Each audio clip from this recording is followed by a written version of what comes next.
जैन बच्चों कैसे हैं? उम्मीद है आप लोग बच्चों को अच्छे से पढ़ रहे होंगे। आज हम कक्षा 6 की प्रश्नावली 10A कराने जा रहे हैं। ठीक है, तो इसमें हम प्रश्न इस प्रकार करेंगे। इसमें कह रहे हैं कि स्तंभ एक यानी कि ये स्तंभ और ये स्तंभ, दो स्तंभ है, इनके स्तंभों को मिलान करना है। कैसे मिलान करना है? इनके अपवर्तकों से। एक की संख्याओं का स्तंभ दो के अपवर्तकों से। अपवर्तकों मतलब अपवर्तक क्या होता है? गुणनखंड। गुणनखंड ये क्या होते हैं?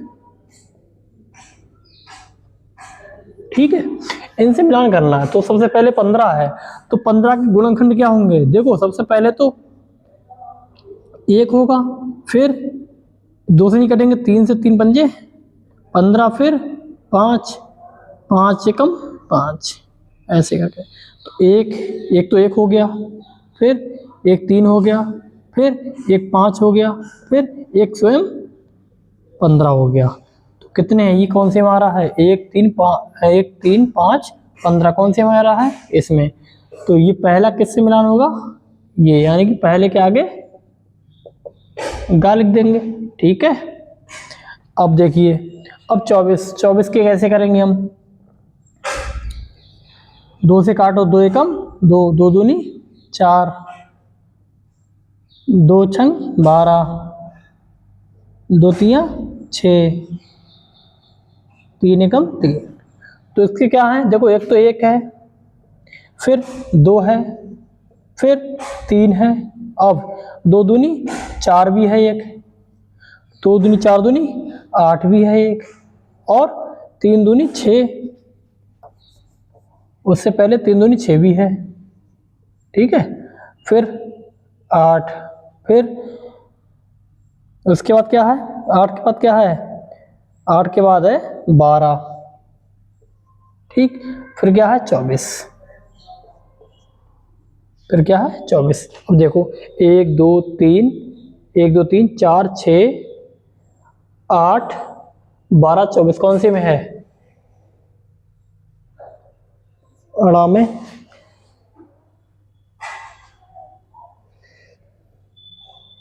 8 भी तो होगा ना इसका, 8 भी होगा इसमें।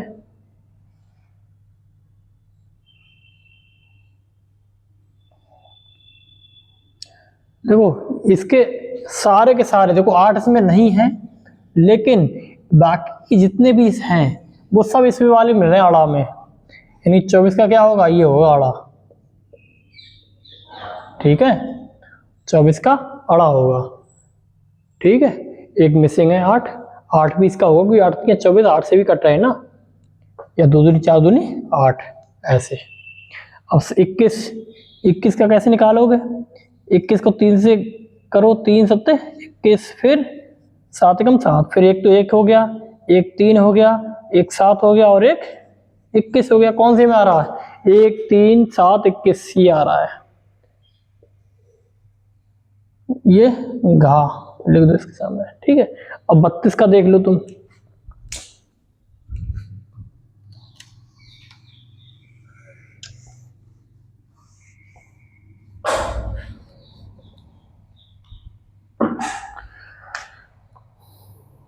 बत्तीस का देख लो, 2 से काटोगे, सबसे पहले फैक्टर करेंगे, गुणनखंड करेंगे।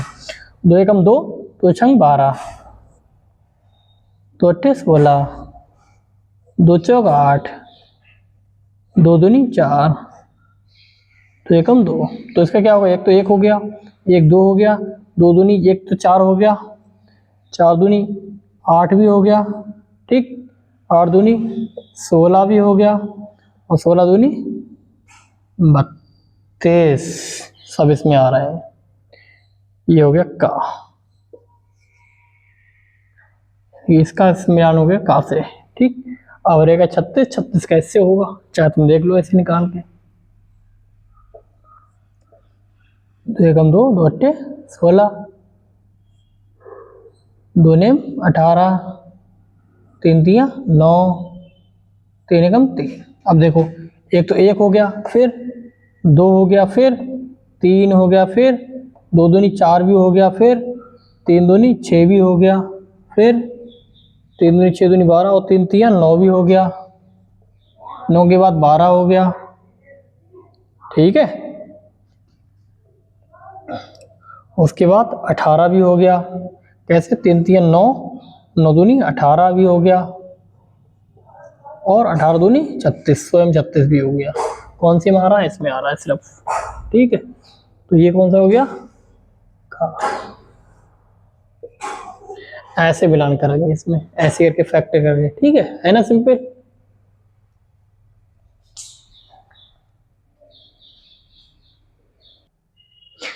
अब देखिए, इनमें हमें सभी संख्याओं के कितने 5 गुणज ज्ञात करने हैं। ये 9 है। ठीक है, तो गुणज हमने ज्ञात करने के लिए क्या कहा था हमसे? हमने आपसे कहा था 1 से गुणा करते चले आते हो संख्या की। जैसे इसमें इसके 5 गुणज ज्ञात करने, तो पहला कैसे आएगा? 3 का पहला गुणक कैसे आएगा? 3 गुणा 1, दूसरा 3 गुणा 2, तीसरा 3 गुणा 3, चौथा 3 गुणा 4, पांचवा 3 गुणा 5। अब गुणज कैसे आएगा इसका? मतलब फाइनल आंसर 3 एकम 3, 3 दूनी 6, 3 3 9, 3 चौक 12, 3 पंजे 15। तो ये 3 के 5 गुणज हैं। ऐसी 4 का निकालेंगे।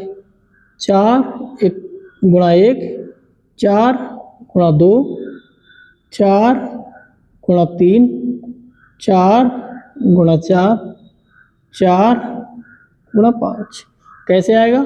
4 एकम 4, 4 दूनी 8, 4 तिया 12, 4 चौक 16, 4 पंजे 20। ये आ गए 5 गुणज 4 के। ऐसी 5 का निकालेंगे। 5 का कैसे निकालेंगे? 5 गुणा 1, 5 गुणा 2, 5 गुणा 3, 5 गुणा 4, 5 गुणा 5।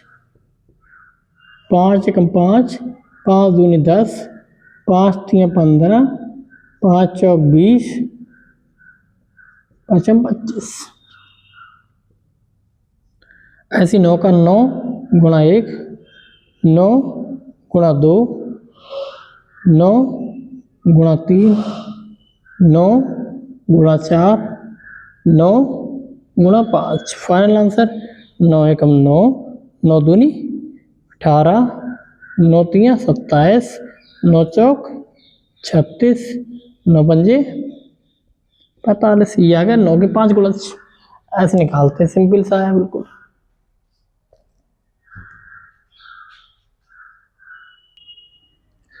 अब देखिए तीसरा सवाल है, इसमें भी 2 स्तंभ दे रखे हैं, हम इनको मिलान करना है। इनको देखकर कोई 15 है, 20 है, इसके आगे ये सारी चीजें लिखी हैं। देखो 7 का गुणज, इसमें इधर से देखते हैं 7 का गुणज क्या होगा। गुणज मतलब जो गुणा में हो। 7 पंजे 35, इसमें देखेंगे तो सब में केवल ये 35 आ रहा है जो इसका गुणज है।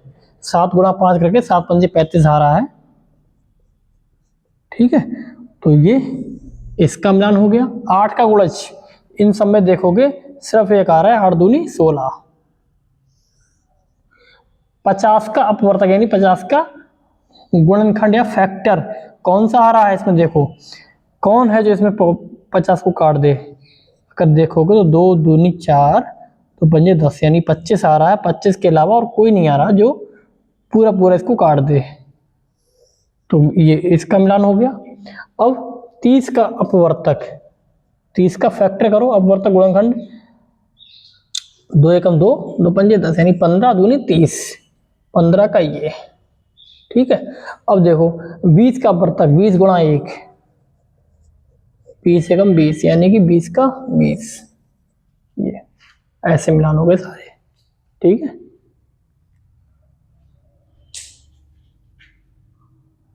देखो इसमें चौथा सवाल जो है, इसमें लिखा है 7 के सभी अपवर्त याद करो जो 100 से कम हो।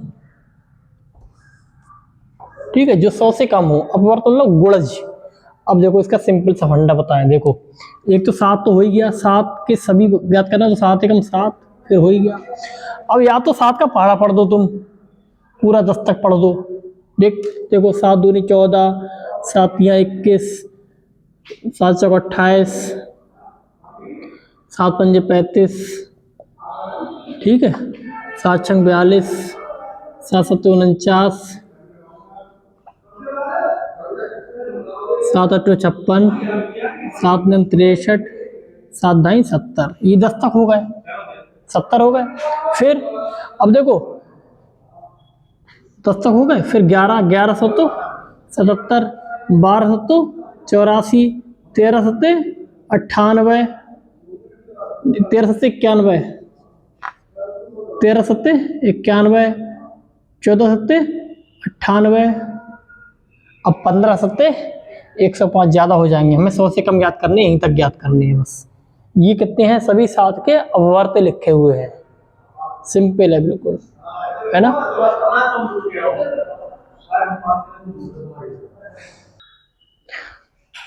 देखिए 496 के सभी अपवर्तकों को लिखना है, यानी गुणनखंडों को लिखना है, तो कैसे करेंगे, वही तरीका है, फैक्टर करेंगे हम 496 के।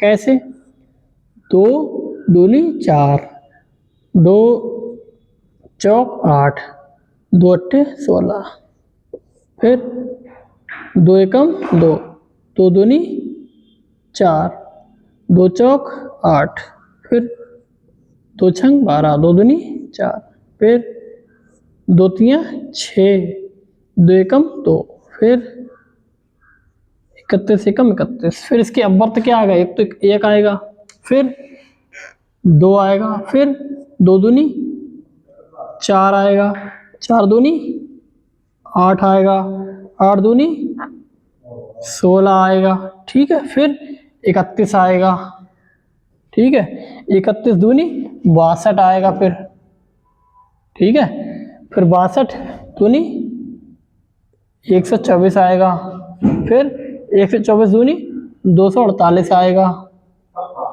248 दूनी 496 आएगा। ये सारे क्या हैं, इसके अपवर्तक है। अब यही इसके अपवर्तक है ये। अब इसमें क्या करना है, हमको सिद्ध करना है कि यह एक संपूर्ण संख्या है।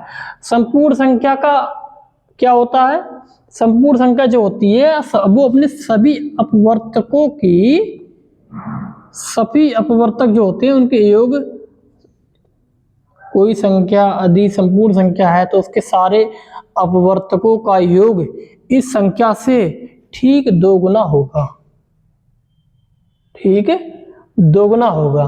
अगर हम इन सबको जोड़ लेते हैं और ठीक 2 गुना आ गया तो क्या है, ये संपूर्ण संख्या है, नहीं आया तो संपूर्ण संख्या नहीं है। इतना काम आप खुद करोगे, इन सबको जोड़ोगे और जोड़ने के बाद इसे ठीक 2 गुना आना चाहिए, तो क्या संपूर्ण संख्या है, ठीक है।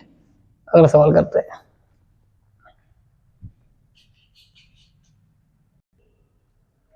देखो इसमें लिखा है रिक्त स्थान की पूर्ति करनी, इसमें लिखा पहला प्रत्येक संख्या स्वयं की, ये इसमें क्या आ जाएगा, हमने लिखवाया था आपको स्वयं की अपवर्तक होती है, वर्तक होती है, और प्रूफ करके भी दिखाया था कैसे होती है।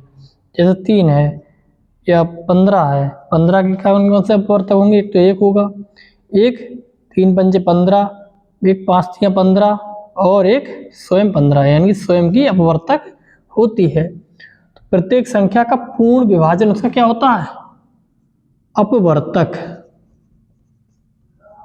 अपवर्तक होता है उसको पूर्ण विभाजन। कैसे, 15 के अपवर्तक ये हैं, तो इन संख्याओं से 15 का पूर्ण विभाजन हो जाएगा, 1 से भी, 3 पंजे 15 से भी, और 5 तियां 15 और 15 एकम 15, पूर्ण विभाजन हो जाता है। किसी संख्या का प्रत्येक अपवर्तक उस संख्या से या तो छोटा होगा, ठीक है, या उसके बराबर होगा। कैसे होगा, देखिए प्रत्येक संख्या का मतलब जो अपवर्तक होते हैं तो इससे छोटे हैं, देखो छोटे हैं, एक 15 है या तो उसके बराबर, इससे बड़ा नहीं होगा, ठीक, छोटा है या बराबर। प्रत्येक संख्या अपने स्वयं अपने अपवर्तक का एक क्या होती है, अपवर्त्य होती है, अपवर्त्य होती है यानी गुणज होती है। 78 के अपवर्तक ज्ञात करने हैं, कैसे ज्ञात करेंगे, हम फैक्टर करेंगे, 2 तियां 6, 2 नेम 18, फिर 3 से कटेंगे, 3 एकम 3, 3 तियां 9, फिर 13 एकम 13, क्या आ गया इसके, एक तो 1 आएगा, यहाँ पे लिखने की जगह यहाँ लिख रहे हैं हम, एक तो 1 आएगा, एक 2 आएगा, एक 3 आएगा, एक 13 आएगा, एक 13 दूनी 26 भी आएगा, एक 13 तियां 39 भी आएगा, ठीक है। और उसके बाद 78, ये क्या है इसके अपवर्तक है ये इसके, ठीक है। ऐसे करेंगे, प्रश्नावली हुई है समाप्त। आगे का काम अगली क्लास में, मिलते हैं अगली क्लास में। जय हिंद।